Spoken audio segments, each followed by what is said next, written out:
It's not just BLM that's been exposed, but also the media's incessant lies about the violence that movement sowed, especially in places like Portland. My next guest, Andy No, recently returned there to document the city's continued struggle against the Antifa-led violence.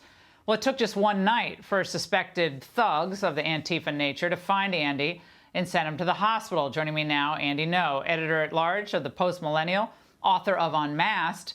He's joining us from an undisclosed location, which we're not going to reveal for his own safety. Andy, how were they able to find you and attack you so quickly? So, as you viewers probably know, just about 2 years ago, I was beaten badly by them when I was covering a public demonstration in downtown Portland. But that didn't silence me. I continued to do my reporting, come up with different ways. I wised up. This particular time, I was actually undercover fully in their uniform, marching along with them.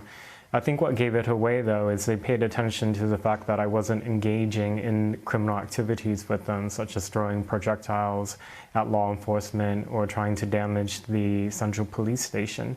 So they sent people over to interrogate me, and then they pulled off my mask and my goggles and shouted, "That's him, get him, get him." And I ran for my life throughout downtown Portland in the middle of the street. There was no police.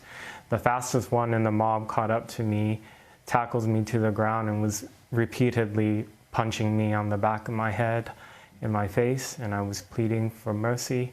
He got distracted. I got up and ran into the nearest thing that was open because most of the businesses in downtown Portland are boarded up, which was a Nines hotel.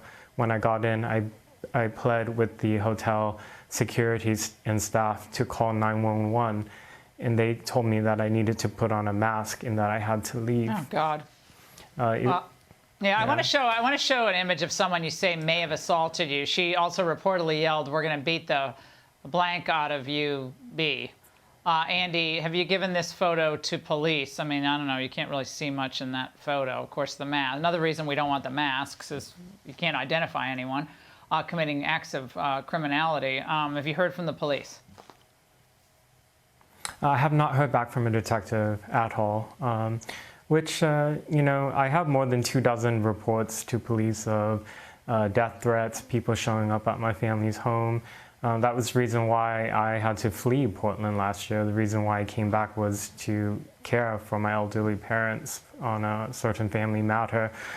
And it's important for journalists to be on the ground to see. Well, it's important to be on the ground, Andy, but apparently you have a target on your back, and I think, you can't just keep getting beaten in the head. It's just not going to be good for you. Absolutely. You just can't. I mean, someone else is going to have to pick up the mantle here because they know who you are, and they're just going to beat you, and they're probably going to try to kill you. And they would if they could. Andy, thank you for your continued reporting, but you got to be careful out there. Thank you.